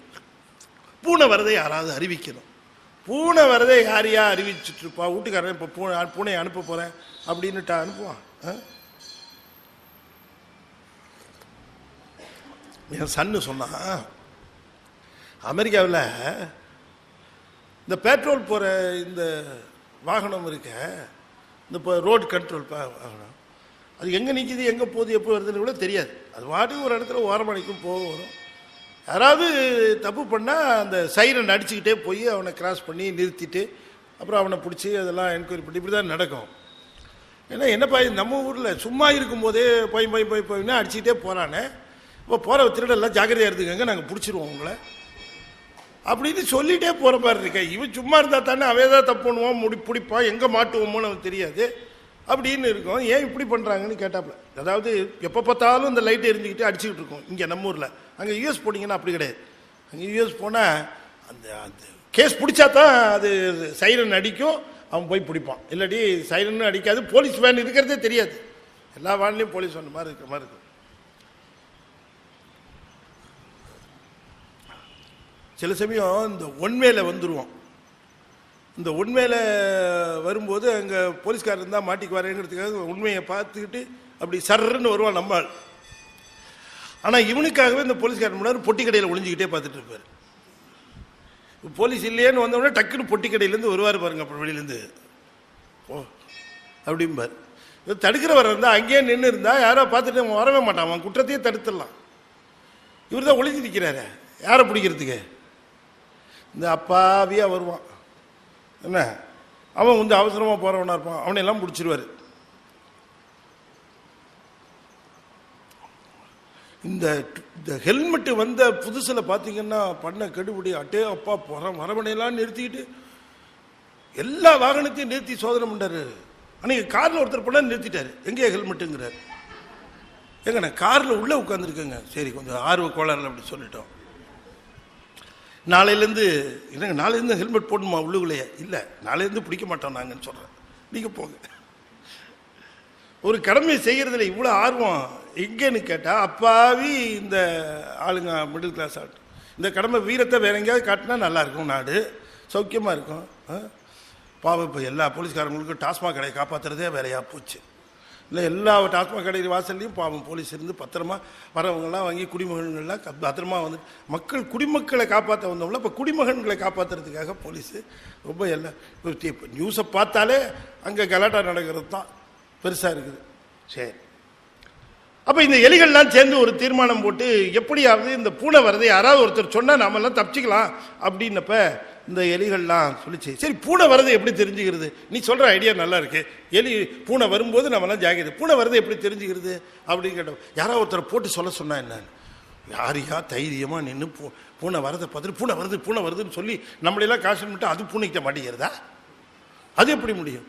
ஒரு எலி சொல்லிச்சு, எனக்கு ஒரு நல்ல ஐடியா வந்துச்சு. என்னன்னு, இந்த பூனை கழுத்தில் ஒரு மணியை கட்டிடுறது. Very good. இந்த பூனை எப்பப்பெல்லாம் வருதுலாம் அப்பெல்லாம் என்ன ஆகும்? மணி சத்தம் கேட்கும். பிரமாதம் ஐயா. இந்த மணி சத்தம் கேட்டவுடனே நம்ம எல்லாம் என்ன பண்ணணும்? ஆளாளுக்கு போய் உள்ள ஒளிஞ்சுக்கணும். யாரு மணி சத்தம்னா பூனை தான். எப்படி இருக்கு? பிரமாதமா ஐடியா இருக்கு. இந்த கிழ எலி ஒன்று பெருச்சாளி அது கேட்டுச்சு, ஐடியா பிரமாதம் தான். ஆனா அந்த பூனைக்கு இந்த மணியை கொண்டு போய் கட்டுறது யாரு? இப்ப அதுல சிக்கல். பூனைக்கு மணி கட்டுறது யாருன்னு ஒரு பழமொழி. இவ்வளவு விலாவாரியா சொன்னாதான் எலியோட கஷ்டம் உங்களுக்கு புரியும்.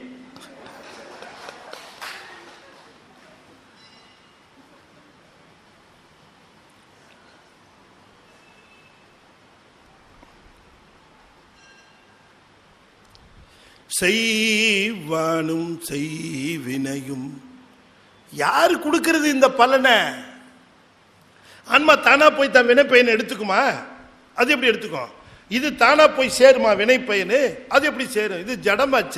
ஒருத்தர் ஒரு வினை செய்தாருன்னா அந்த வினையின் பயன் தானாக போய் எப்படி சேரும்? அது ஜடம், அறிவற்றது. அந்த காரியம் செஞ்சவனையும் முடிஞ்சு போகுது. அந்த காரியத்தினுடைய பயன் எப்படி போய் சேரும்? இல்லையா? அப்ப வினையும் தானா போய் சேராது, இவனும் போய் தானா எடுத்துக்க மாட்டான் அந்த பயனை. அப்ப எப்படியா அந்த ஆன்மாவுக்கு இந்த பயன் போய் சேரும்? அப்ப நாலாவதா ஒண்ணு வேண்டி இருக்கு. மெய் வகையால் விதித்த பொருள் நான்காகும் என கொண்டே. நாலாவதா ஒருத்தர் இருக்கிறான், அவன் தான் இந்த பூனைக்கு மணி கட்டுறாள். அவன் தான் இந்த வினைப்பயனை ஊட்டுகிறவன். அப்ப வினைப்பயன் யார் ஒருவன் ஊட்டுகிறானோ வினைப்பயன் யார் ஒருவன் ஊட்டுகிறானோ அவன் ஒருத்தனுக்குத்தான் தெரியும் இந்த ஆன்மாவுக்கு என்னென்ன வினை இருக்குன்னு. அப்போ அவன் ஒருத்தனுக்குத்தான் தெரியும் இந்த வினையை எப்படி நீக்கிறதுன்னு. அப்போ அவன் ஒருத்தனுக்குத்தான் தெரியும் வினையை நீக்க முடியும் என்பதும் பிறப்பை நீக்க முடியும் என்பதும் அவன் ஒருவனுக்குத்தான் தெரியுமே தவிர வேறு எவராலும் முடியாது. எனவே பிறப்பு நீங்க வேண்டும் என்றால் சிவன் தான் என்று திரும்பி வந்துட்டார். இது அங்க கிளியரா சொல்றாங்கப்பா. எங்க சைவத்தில் கிளியரா சொல்றாங்கப்பா. அது கிளியரா இருக்கு. அது நம்ம திருமந்திரத்தில் சொல்லுகிறார், பேர்ந்தவர் உண்ணி. உண்ணுதல்னா நினைத்து பார்த்தல், யோசித்து பார்த்தல், அறிவாக யோசித்து பார்த்தல். தேர்ந்தவர் அரணை அடைந்த சிவநெறி. பேர்ந்தவர் போனவங்க உண்ணி நினைத்து பார்த்து பெயர்ந்த பெருவழி. பெயர்ந்த பெருவழியாம். பெயர்ந்தன மீண்டும் வந்த பெருவழி. அப்ப அதெல்லாம் என்ன? குறுவழி. இது பெருவழி. ஆர்ந்தவர் அப்படி வந்து சேர்ந்தவங்கள்ல எத்தனை பேரு சொல்றார் சாமி? எத்தனை பேரு? ஆர்ந்தவர் அண்டம் புகும் அருள் நெறி. அப்படி வந்து சேர்ந்தவங்கள்ல பலரும் சிவலோகம் போயிருக்கிறார்கள். போனத ப்ரூஃப் கொடுத்து நமக்கு நிரூபித்திருக்கிறார். இங்கிருந்து போனவர் ஒருத்தர் யானை மேலேயே போயிட்டு இருக்கிறேன், இதோ போயிட்டு இருக்கிறேன் அப்படின்னு கமெண்ட்ரி கொடுத்துக்கிட்டே பாடின பதிகம் நம்ம கிட்டே இருக்கு. புகுகின்ற நெறி, புகுந்த இடம், புகுகின்ற விபரம் அங்க போய் ஒருத்தர் பாடி இருக்கிறார். சேரமான் பெருமாள் நாயனார் ஒரு பதிகம் கைலாயத்திலே பாடி இருக்கார். நமக்கு வந்திருக்குது இங்க, அது அங்க பாடினதுன்னு சொல்லி இருக்கிறார். இதெல்லாம் சைவ சமயத்தை தவிர வேற எந்த சமயத்திலும் கிடையாது. அங்கெல்லாம் சரக்கும் கிடையாது, சரக்கு மாஸ்டரும் கிடையாது. இங்க மட்டும்தான் இதெல்லாம். அதனால சொல்லுகிறார், ஆர்ந்தவர். ஆர்ந்தவர்னா பொருந்தியவர். ஆர்ந்தவர் அண்டம் புகும் சிவலோகம். அண்டம்னா சிவலோகம். ஆர்ந்தவர் அண்டம் புகும் அருள் நெறி. அருள் நெறி. அதனால மக்களே, நான் சொல்றது கொஞ்சம் கேளுங்க. நீங்களும் உங்கள் நேரத்தை எல்லாம் இதை ஆய்வு பண்ணுறேன், அதை ஆராய்ச்சி பண்ணுறேன், இங்கே கொஞ்சம் போய் பார்த்துட்டு வரேன், அங்கே கொஞ்சம் போய் பார்த்துட்டு வரேன், அங்கே ஏதோ ஒரு பீடம் இருக்குங்கிறாங்க, அங்கே வேணாலும் போய் பார்த்துட்டு வந்துடுறேனே எதுக்கும், இங்கே ஒரு 48 நாள் சுற்றினா எல்லாம் சரியாகும்னு சொல்கிறாங்களே, அங்கே போய் பார்த்துட்டு வரேன். இப்படியெல்லாம் போய் உங்கள் நேரத்தை வேஸ்ட் பண்ணாதீங்க. பேசாமல் இங்கே தெரிஞ்சிச்சு ஒரு விஷயம், அது சிவன் ஒருவன் தான். ஒன்றும் வேணாம், நீங்கள் சிந்தனையை கொடுங்க, அன்பை கொடுங்க, மித்ததெல்லாம் அவர் பார்த்துக்குவாரு, வாங்க இங்க அப்படின்னு கூப்பிடுறார் திருமதி. போந்து புனைந்து, போந்து இங்க வந்து சேர்ந்து, புனைந்து. புனைந்துன்னா தேவாரம், திருவாசகம், இந்த மாதிரியான பாடல்களை எல்லாம் மகிழ்ந்து புகழ்ந்து பாடி மகிழ்ந்து புனைந்து. புனர் ஒன்றாக அத்துவிதமாதல், சேருதல். சேருகின்ற இந்த சிவநெறிக்கு நீங்கள் வாருங்கள், புனர் நெறியாமே. போந்து புனைந்து புணரு நெறியாமே. சிவநெறி பொந்து புனைந்த புணரு நெறியாமே. பெருவழி பொந்து. எல்லோரும் போயிருக்கிறாங்க, அதுக்கு நமக்கு சான்றுகள்லாம் இங்கேயே இருக்கு. சிவனை நம்பியவர்கள் வீணானதே இல்லை. சிவனை நம்பியவர்களுக்கு எந்த குறையும் ஏற்பட்டதில்லை. சிவனை நம்பியவர்களை என்றும் சிவன் கைவிட்டதே இல்லை என்று அழுத்தம் திருத்தமாக சொல்லுகிறார். செய்ய வேண்டியதெல்லாம் ஒண்ணு, முழுமையா நம்பு, முழுமையா அன்பு செலுத்து, வேற எதுவுமே வேண்டாம். இந்த எதுவுமே கேட்கல அவரு. அந்த அவருடைய தன்னுடைய திருக்கோலத்தை அப்படி அமைத்திருப்பதற்கு காரணமே நீ அவரை வழிபடுவதற்காக எந்த செலவும் செய்ய வேண்டாம் தான். ஒருவேளை பூவெல்லாம் வாங்கி நிறையா போடணுமோ தேவையில்லை, இலையை வாங்கி கொடுத்தாலே வாங்கிக்கிறார். எங்க ஆள் வெறும் இலையை பறிச்சு போட்டாலே வாங்கிக்கிறார். இல்லாட்டி ஊமத்தம்பூ, அன்பு நிறையா இருக்குங்கிறது ஊமத்தம்பூ கொடுத்தா வாங்கிக்கிறாரு இல்லையாம்மா? ஆத்திப்பூ, ஊமத்தம்பூ எது கொடுத்தாலும் வாங்கிக்கிறார். ரொம்ப அன்புடையவங்க தான் மனைவி ஊமத்தம்பூ கொடுத்தா வாங்கிக்குவாங்களா? யோ என்னையா என்ன இல்லை, ரொம்ப அன்புடைய சிவபெருமானுக்கே நான் ஊமத்தம்பூ தான் கொடுக்குறேன், பேசாமல் போயிடு. ஆமாம், போயிடு இந்த பக்கம், ரவுதுரு இந்த பக்கம் சொல்லிடுவாங்கல்ல. அன்பு அதிகம். ஆனால் நம்மளே கொடுப்பா, என்கிட்ட கொடுப்பா, என்கிட்ட கொடு. சந்தனம் இல்லை, ஏன் திருநீருக்கு சாம்பல் நீர் கொண்டாங்க, சந்தனமா பூசிக்கிறார். வெந்நீர் சன்னித்த மேனியான். வேற உலகத்தில் எந்த சாமிகிட்ட போனாலும் செலவு இருக்கும். எங்க சிவபெருமான்கிட்ட மட்டும்தான் உங்களுக்கு செலவே இல்லாம அன்பை காட்ட முடியும். உலகத்தில் எல்லாத்திட்டையும் அன்பு காட்டணும்னா செலவு பண்ணாதான் அன்பை காட்ட முடியும். மனைவிகிட்டயே அன்பு அதிகமா இருக்கு, பிள்ளைகிட்டயே அன்பு அதிகமா இருக்குன்னா எப்படிங்க நிரூபிக்க முடியும்?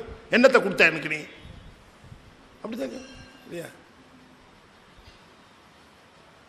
என்ன வாங்கி தருவேன்னு கேட்பா காதலி, என்ன வாங்கிட்டு வந்திருக்கீங்க அப்படின்னு கேட்பா மனைவி, எதுக்குடா இதை வாங்கிட்டு வந்தேன்னு கேட்பா அம்மா.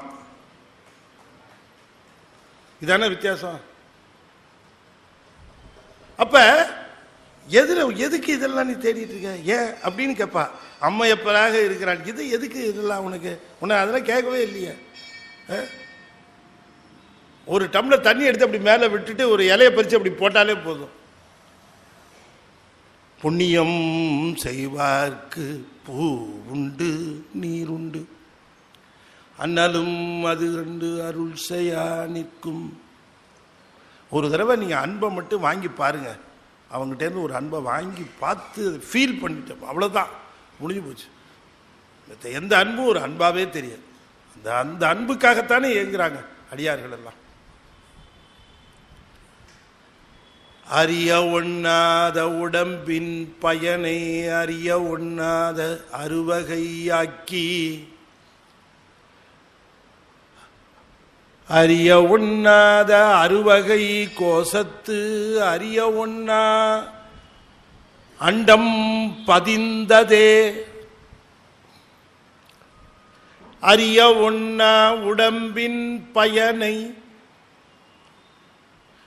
இந்த உடம்புடைய பயன் கடைசி வரைக்கும் அறிந்தோமான்னு தெரியல. எதுக்கு கொடுத்துருக்கிறான், எதுக்கு இந்த உடம்பு வந்தது, ஏதற்கு இவ்வளவு சிறப்பு. எத்தனையோ பிறப்புகள் எத்தனையோ இருக்கு, இருந்தாலும் மானுட உடம்பு நமக்கு கொடுத்தானே. இந்த மானுட உடம்பு எவ்வளவு பயனுள்ள உடம்பு. அறிய ஒண்ணா உடம்பின் பயனை, இப்படி அறிய முடியாம செய்யறது எதுன்னு கேட்டார். நீங்க கேட்டு பதில் சொன்னா நீங்க அசந்துருவீங்க. இப்படி இந்த உடம்பின் பயனை அறிய முடியாம இருக்குதே, இந்த உடம்பு எதற்காக கொடுத்தான்னு அறிய முடியாம இருக்க, என்ன காரணம்னாரு. அதுக்கு காரணம் சொல்றாரு சாமி, அதுக்கு காரணம் வேற ஒன்றும் இல்லை, அறுவகை சமயம் தான். அறிய முடியாம இருக்கிறதுக்கு என்ன காரணம், உன் சமயம் தான். சமய கட்டுக்குள்ளே அடங்கி கிடக்கிற அறுவகை சமயம் அகச்சமயத்தை மட்டுமல்ல, எல்லா சமயத்தையும் சொல்லுகிறார். நீ சமயத்திலே நின்று நின்று நின்று சமயத்தின் உண்மையை உணராமல் இருக்கிற காரணத்தினாலே உன்னுடைய உடம்பின் பயனை நீ உணர்ந்தாயில்லை. அதிகமான கிரியையிலே நிற்காதே. உடம்பினால் உள்ளுக்குள் செய்கின்ற அகக்கிரியை தான் கிரியை. எனவே புறக்கிரியையை பற்றியே பேசுகிற சமயங்களாகவே எல்லாமே இருக்கின்றன. உன்னை புறத்தே இழுத்து புறத்தே நினைத்து உன்னை அகத்தே சென்று பார்க்க முடியாதபடி இந்த சமயங்கள் விளங்குது. இது யார் சார் செஞ்சது, அது செஞ்சது சிவன் தான்ட்டார். அதெல்லாம் தடைக்கற்கள், நீ என்ன பண்ற, அதெல்லாம் படிக்கற்களாக ஏற்றிக்கொள் அப்படின்ட்டார். சமயத்திலே நிற்கிற பொழுது அது படி என்று தெரிந்து கொள். 6வது 7வது படிக்கிற பையன் இது படிக்கல்ல, இது நடுவில் நினைச்சுக்கணும். ஆகா, இது போல இனிமே இந்த படிப்போட நமக்கு முடிஞ்சது ஸ்கூலு அப்படின்னு நினைச்சால் அவ்வளவுதான், முடிஞ்சு போச்சு.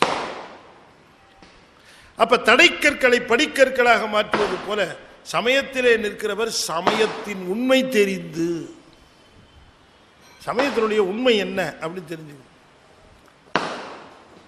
அதை இங்க தெளிவா சொல்லுகிறார். அறிய ஒண்ணா, அறிவதற்கு முடியாத அறிய ஒண்ணா உடம்பின் பயனை அறிய ஒண்ணா அறுவகையாக்கி, அறுவகை சமயங்களை ஆக்கினார். சமயங்களும் வேதங்களும் சமய மதங்களும் எல்லாமே அவர் ஆக்கியதுதான். சமன் சாக்கியம் ஆக்கியோ இனினார் திருஞான சம்பந்தர். சமணத்தையும் சாக்கியத்தையும் ஆக்கிறதுக்கு இன்னொருத்தர வரப்போறாங்க, நீ தான் பண்ணி வச்ச. 1ஆவதுல இருந்தா இருந்தது முன்ன ஸ்கூலு. அப்புறமா பார்த்தேன் 1ஆவதுக்கு கீழே இந்த பசங்க தொந்தரவு தாங்க முடியல. 5 வயசு வரைக்குமா வீட்டில் வச்சுக்கிட்டு இதுங்களை எப்படியாவது ஸ்கூலுக்கு தள்ளணுமேன்னு பார்த்தது. நாங்கள் வேணா ஒன்று பண்ணுறோமே, என்ன யூகேஜி எல்கேஜி அப்படின்னு ஒன்று வச்சிருக்கிறோம். பசங்களை கொண்டு வந்து விட்டுருங்க. அப்பா 5 வயசுல இருந்தா ஸ்கூலில் விட வேண்டி இருந்தது. இப்போ கொண்டு கீழே தள்ளு. இப்போ எத்தனை 2.5 வயசுலேயே கொண்டு போய் அதுக்கு ஒரு பை, இந்த குழந்தைய விட உயரமாக இருக்குது பை.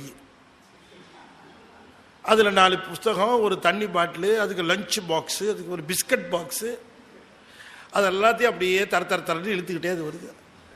ஏன் தரன்னு இழுத்துட்டு வருதுன்னா இதுங்களெல்லாம் சேர்த்து ஒரு ஆயா தரன்னு இழுத்துட்டு வருது. கொண்டு போய் யூகேஜி எல்கேஜி இப்படிலாம் கீழே போட்டார். சில அம்மாக்களுக்கெல்லாம் ரொம்ப வருத்தம், பிள்ளைக்கு 2.5 வயசு ஆனதுக்கு அப்புறம் தான் ஸ்கூலா. நம்மால் முழிச்சுக்கிட்டான்.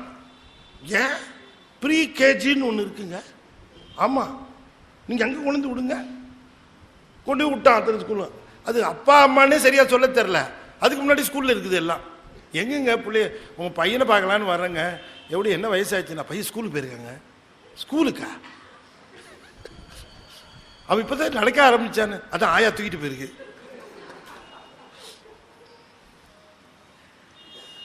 நடுவில் ஏதாவது இருந்துட்டான அதுக்கெல்லாம் இப்போ கவர் வந்துருச்சு. கவரு காலையில் போட்டால் அது சாயந்தரம் வரைக்கும் அந்த கவர் தாங்கும். அப்போ எத்தனை தடவை வேணா அதில் போகலாம். இதை கேட்டுலப்பா, இது அவசரத்துக்கு நமக்கு உதவும் போல இருக்க.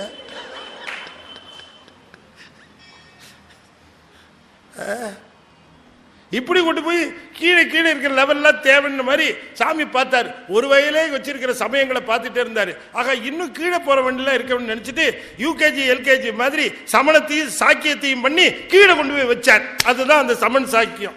அவர் பண்ணதுதான் அது. சமன் சாக்கியம் ஆக்கியம். நீ கடவுளே இல்லைன்ட்டான். யாரு ஆக்கின்னு ஒருத்தியா? அவர் அது நல்லா தான்ப்பா இருக்கு, கொஞ்சம் அப்படியே வா, சரியா இருக்கு இருக்குன்னு சொன்னவன் தான் என்ன பண்ணிட்டா, எனக்கு நீ இல்லைன்னு சொல்றது கூட நல்லா தான் இருக்கு அப்படின்ட்டார். அவனை தெரியாம எங்கெங்க என்னங்க நடந்துற போகுது. டோட்டல் ஏரியாவும் அவரோடது. சாதாரண ஒரு அரசனால செய்ய முடிஞ்சதை சிவனால செய்ய முடியாது. ஒருத்தர் சொன்னார், சாதாரணமா ஒரு அரசன் செஞ்சிருவான், ஒரு அரசன் சக்கரவர்த்தி செஞ்சிருவான், ஆனால் சிவனால செய்ய முடியாது. ஏன்னா சிவனால செய்ய முடியாது ஒண்ணு இருக்கா? இருக்கு. என்னென்ன? அரசன் தண்டிக்கணும்னு நினைச்சா நாடு கடத்திடலாம். ஏன் நாட்டுக்குள்ள இருக்காது, நீ வெளிநாட்டுக்கு போயிடு அப்படின்னு சொல்லி நாடு கடத்தலாம். ஆனா சிவன் மட்டும் ஒருத்தரை எப்படி நாடு கடத்த முடியும்? எல்லா நாடும் அவன் நாடு தானே, அவன் எப்படி கடத்த முடியும்? அப்ப அது மாதிரியாக ஒரு அறிய உண்ணாத அந்த உயர்ந்த நிலையில் இருக்க அவனுக்கு தெரியாது, எதுவும் கிடையாது. அப்ப சமயங்கள் என்பன முடிந்த நிலை என்று கொள்ளக்கூடாது, அவை படிநிலைகள் என்று தெரிந்து கொள்ள வேண்டும். அதைத்தான் ரொம்ப திரும்ப திரும்ப உணர்த்துற. சமயத்திலே நிற்கிறவருக்கு ஆணவம் அழியணும், அதுதான் முக்கியம். சமய நெறியிலே ஒழுக ஒழுக தன்முனைப்பு குறைந்து கொண்டே வந்து சிவனை உணர்கிற நிலை வரணும். அதனால தான் சொன்னார், அரியவனா. ஏன் சமயம் ரொம்ப பெருசு, ஓன் சமயம் ரொம்ப பெருசு, எந்த சமயத்தில் இருக்கிற அந்த நிலை தான் சொர்க்கத்தில் கொண்டு போய் சேர்க்கும். இதெல்லாம் இப்படி சண்டை பிடிச்சிக்கிட்டே இருக்கக்கூடிய இந்த சமயவாதிகளா போய் சேர போறாங்க. அருண் சொல்றார், கலையே கதறி பதறி தலையூடு வருமாறுன்றார். அப்படி அது பயன் இல்லை. அறுவகையாக்கி அரியவனா அறுவகை கோசத்து. கோசம்ங்கிறது இந்த பிண்டம், இந்த உடம்பு. அறுவகை கோஷம் 6 ஆதாரங்களை வச்சு இதை நம்முடைய சூட்சம உடம்புக்கும் தூள உடம்புக்குமா 6 ஆதாரத்தை வச்சு இதை மாட்டி விட்டுருக்கிறாரு. வெளியில படத்தை எடுத்து ஆணியில மாட்டு ஒரு ஹூக்கு வேணும்ல படம் மாட்டுறதுக்கு, ஒரு ஹூக்கு போட்டு ஒரு வளையம் போட்டிருப்பாங்க. அப்போதான் ஆணி அடிச்சு அதை மாட்ட முடியும். படம் கொஞ்சம் வெயிட்டாக இருந்ததுன்னு வச்சுங்களேன், படம் வெயிட்டாக இருந்தோம்னா 2 பக்கம் 2 ஆணி, ரொம்ப வெயிட்டாக இருந்ததுன்னு வச்சுங்க, மேலே 2 ஆணி சைடில் 2 ஆணி. படம் அப்படியே ஏன்னா ஒரு ஹூக்கில் நின்று சின்ன டபக்குன்னு கழட்டாகும். ஸோ மேலே 2 சைடில் 2. படம் ரொம்ப ரொம்ப வெயிட்டாக இருந்துச்சுங்களேன், கீழே 2 போட்டுருவாங்க. கீழே 2 ஹூக்கு போட்டு அதை தாங்குற மாதிரி, மேலே தொங்குற மாதிரி, கீழே தாங்குற மாதிரி, சைடில் பிடிச்சிக்கிற மாதிரி ஒரு 6 ஹூக்கு போட்டு ஒரு ஃப்ரேமை மாட்டியிருப்பாங்க. இப்படி 6 ஆதாரம் போட்டு மாட்டின ஒரு ஃப்ரேம் தான் இந்த உடம்பு. அவ்வளோதான். வெயிட் ஜாஸ்தின்னு ஒரு 6 அறுவகை கோசத்து அரிய ஒன, அது நமக்கு தெரியல, தெரிந்து கொள்ளப்பட முடியாத 6 ஆதாரங்களினாலே சூக்கும உடம்போடு பிணிக்க பெற்ற இந்த ஸ்தூல உடம்பு, இந்த உடம்பிற்குள்ளே என்ன செய்தான் சுவாமினார்? அரியவோனா அண்டம் பதிந்ததுவே. அரியவோனா அண்டம்ங்கிறது பரவெளி, அண்டங்கிறது பரவெளி, உள்ளுக்குள்ள ஒரு பரவெளி இருக்கான். எங்க இருக்கு? இது தூல உடம்பு, அது உள்ளே இருக்கிறது சூக்கும உடம்பு, அது உள்ளே இருக்கிறது காரண உடம்பு. காரண உடம்பினுடைய நடுவில் நாப்பன், அதுதான் தகராலயம். நான் ஒவ்வொரு ஞாயிற்றுக்கிழமையும் பாம்பன் சாமி கோயிலில் பேசுகிறேன். என்னம்மா நீ வரீங்களே? பிரியா வராங்க. பேர் கரெக்டாக சொல்லணுமா? சரி. அவங்க வீட்டுக்காரரோட எங்கம்மா அவர் அங்கே இருக்கிற வராங்க. ரொம்ப அற்புதமான விஷயம் சாமி சொல்லியிருக்கார். அதுதான் உள்ளுக்குள்ள அங்கே இருக்கிற கோயில் தகராலயம். நம்ம தட்சிணாமூர்த்தி கீழே உட்காந்து 4 பேரை லாக் பண்ணார். லாக் பண்ண இடம் தகராலயம். அதான் இந்த இடத்துல இப்படி காட்டினார். ஆலயம் இங்கே தான் இருக்குது, தகராலயம். இப்படி பிடிச்சி லாக் பண்ணார் 4 பேர். இங்கே பார், இங்கே இங்கே இங்கே இங்கே பார்த்தியா? டக்குன்னு லாக் ஆகிடுச்சு. கொல்லாலின் புடைய மருந்து நான் மறி ஆரங்கம் முதல் கற்றுகள். இதான் இந்த இடத்துல தான் இந்த பெருவழி இருக்கு. அந்த பெருவழி தான் இந்த உடம்பை இயக்குகிற ஆற்றல் தருகிற ஆற்றல் கேந்திரம். அது உள்ளதான் இந்த ஆன்மா மேலே கவரில் இருக்கு. இதுக்கு அப்படியே அதை அப்படி அப்படி அதுக்கு தூண்டி விடுவார். இது உடனே எல்லாம் ஆக்ட் பண்ண ஆரம்பிச்சிடும். அவர் ஒன்றும் ஆட மாட்டார், அவர் அப்படி உள்ளே இருந்து பண்ணுவார். இப்போ உடம்பு ஆடுகிறது, எல்லா வேலையும் செய்யுது. ஆனால் உயிர் ஆடுதா? இல்லை, உடம்பு தான் ஆடுது. உயிர் உடம்பை ஆட்டு வைக்குது, ஆனால் உயிர் தான் கூத்து. உயிர் கூத்து எப்படி நடக்குது? உடம்பின் கூத்தாக நடக்கிறது. அதுபோல சிவத்தின் கூத்து என்னன்னா உயிரின் கூத்தாக நிகழும். அவர் ஆட மாட்டாரு, அப்படி இருந்து பாப்பாரு நட்டுவார மாதிரி. இது ஆடும் வினைக்கு தக்கவாறு. அதுதான் திருக்கூத்தாக நாம காட்டுறோம். அந்த பரவெளியில அந்த கூத்து நிகழ்கிறது. அந்த பரவெளியினுடைய அமைப்பு தான் உள்ளுக்குள்ள இருக்கு. அதுதான் தகராலயம். அதை சொல்லுகிறார். அண்டம் பதிந்ததுவே, அண்டம்னா பரவெளி, பதிந்ததுவே என்று சொல்லி மிக அற்புதமாக அந்த பாடலை சாமி அமைச்சிருக்கார். எங்கேயும் இல்லை, உள்ளுக்குள்ளேயே பரவலி, அங்கேயே சிவம் இருக்கு, அதையே அறிய வேண்டும். இதுதான் சைவ சமயம், சமயாதீதமாக இருக்கக்கூடிய சைவ சமயத்தினுடைய கொள்கை. இதுதான் நெறி, இதுதான் சிவநெறி என்று சொல்லி 5ஆம் தந்திரத்தை சுவாமி நிறைவு செய்கின்றார் என்று சொல்லி இந்த அளவில் 5ஆம் தந்திரம் நிறைவாயிடுச்சு. ஆனால் மணிவாசக ஐயா ஒரு சின்ன விண்ணப்பம் வச்சார். இந்த 5ஆம் தந்திரம் முழுக்கவும் ஒரு ரீகேப் மாதிரி, 5ஆம் தந்திரம் முழுமையும் என்ன சிந்திச்சோம், எது வந்தது அப்படிங்கிற செய்திகளை சொன்னீங்கன்னா கொஞ்சம் நல்லா இருக்கும் ஐயா ஒரு கிளாஸ் அப்படின்னார். அதனால் வருகிற 23 அங்கய்யா, இன்றைக்கி என்ன தேதி? 14, 15, 16, 23ஆம் தேதி மீண்டும் நாம் சந்திக்கிறோம். 23ஆம் தேதி இந்த நடுவில் 1-2 வகுப்பு விட்டுருப்பீங்க 5ஆம் தந்திரத்தில், அவங்களாம் வந்துடுங்க 23. ஏன்னா 23 முழுக்க ஓவரால் கவரேஜ், 5ஆம் தந்திரம் முழுக்க அத்தனை தலைப்புகளையும் கவரேஜ் பண்ணி 5ஆம் தந்திரம் முழுமையும் நாம் சிந்திக்க இருக்கிறோம் என்று சொல்லி மே மாதத்தில் இருந்து நாம் 6ஆம் தந்திரம் சிந்திக்க இருக்கிறோம் என்ற அற்புதமான செய்தியும் சொல்லி 6ஆம் தந்திரம் முழுக்க குரு தரிசனம், ரொம்ப அற்புதமான பகுதி 6ஆம் தந்திரம், அவற்றை நாம் சிந்திக்க இருக்கிறோம் என்று சொல்லி நிறைவு செய்யும் முகமாக 5 எழுத்து 5 முறை ஓதுவை நண்பர்கள் தொடர்ந்து ஓத வேண்டும் என்று திருவடி பணிந்து வேண்டிக் கொள்கிறேன். ஓ நமச்சிவாய, ஓ நமச்சிவாய, ஓ நமச்சிவாய, ஓ நமச்சிவாய, ஓம் நமசிவாய. திருச்சிற்றம்பலம். மிக அற்புதமாக நம்முடைய திருஞான சம்பந்த திருநாவுக்கரசருடைய பாடல் பெற்ற தலம் திருமார்பேரு. அருள்நிறை ஸ்ரீ அஞ்சனாட்சி அம்மை உடனாய அருள்மிகு ஸ்ரீ மணிகண்டீஸ்வரர் திருக்கோயில் திருமார்பேருடைய மகா கும்பாபிஷேக பெருவிழா. குறுந்தவன் குறுகவன் கூர்மையவன் பெருந்தகை பெண்ணவன் ஆணுமவன் கருந்தடம் மலர்கண்ணி காதல் செய்யும் மருந்தவன் வளநகர் மார்பேரரே என்று ஞானசம்பந்த பெருமானும் சாத்திரம் பல பேசும் சழக்கர்கள் கோத்திரமும் குலமும் கொண்டு என் செய்வீர் பாத்திரம் சிவமென்று பணிதிரேல் மாத்திரைக்குள் அருளும் மார்பேரரே என்று அற்புதமாக மாத்திரைக்குள் அருளும் மார்பேரரே அப்படின்ட்டு டிலே எல்லாம் பண்ண மாட்டாராம். மாத்திரைக்குள் அருளும் மார்பேரரே என்ற அற்புதமான இந்த பெருமானுடைய திருக்கோயிலுடைய கும்பாபிஷேக பெருவிழா ஐயாலாம் வந்திருக்கிறாங்க. அவங்கள பத்திரிகைகள் கொண்டு வந்திருக்கிறாங்க. அன்பர்கள் எல்லாம் பெற்றுக்கொள்ள வேண்டும், கலந்து கொள்ள வேண்டும். தொடர்ந்து திருமந்திரத்தை கேட்டு வாருங்கள். அறிவு தெளிவு, உள்ள தெளிவு, அது மட்டுமல்ல வாழ்க்கையிலும் தெளிவு ஏற்படும். நமச்சிவாய மந்திரம், சிவாய நம மந்திரம் நமக்கு கிடைத்த பொக்கிஷம். எப்பொழுதும் சிவன் நம் உடனேயே இருக்கிறான். அதனால் நமக்கு எந்த துன்பமும் இல்லை. உங்கள் வாழ்வில் எல்லா விதமான வளமும் நலனும் பெருகி இந்த புத்தாண்டு தினத்திலே எல்லா விதமான சிறப்புகளையும் நீங்கள் பெற்று வாழ்வாங்கு வாழ வேண்டும் என்று சொல்லி திருமூலருடைய குருவருளும் சொக்கேச பெருமான் தான் எழுந்துருளி இருக்கிறார். அவருடைய திருவருளும் உங்களுக்கு நிறைந்து விளங்குவதாக என்று சொல்லி இந்த அளவில் உங்களுக்கு தெரியும். அவர் அஸ்லாமீஸ்வருடைய பெருமை தெரியும். இந்த சந்தன காப்பு அகற்றப்பட்ட நிலையிலே தரிசனம் நீங்கள் எல்லாம் சென்று பயன்பெற வேண்டும் என்று சொல்லி இந்த அளவில் நிறைவு செய்து மீண்டும் நாம் இங்கே தொடர்ந்து சிந்திப்போம்.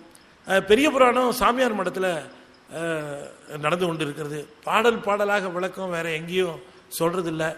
இங்கே ஒவ்வொரு பாடலுக்கும் விளக்க உரை சொல்லிக்கிட்டு இருக்கிறோம். அப்போ தான் அந்த சேக்கிழாருடைய அந்த வெயிட்டு தெரியுது நமக்கு. இந்த பெரிய புராணத்துடைய வெயிட்டே எப்படி தெரியும்னா வெறும் கதையை சொல்கிறது இல்லை, பாடலாக சிந்திக்கும் போது தான் அது தெரிகிறது. ரொம்ப அன்பர்கள் அனுபவிக்கிறார்கள், நீங்களும் அனுபவிக்கணும். எனவே எல்லாம் இந்த சைவ சமயம் சார்ந்து நலமெல்லாம் பெறுவோம் என்று சொல்லி இந்த அளவிலே பூர்த்தி செய்து விடைபெறுகிறேன். நன்றி, வணக்கம். திருச்சிற்றம்பலம். தென்னாடுடைய சிவனே போற்றி, தென்னாட்டவர்க்கும் இறைவா போற்றி. வெற்றிவேல் முருகனுக்கு. திருச்சிற்றம்பலம்.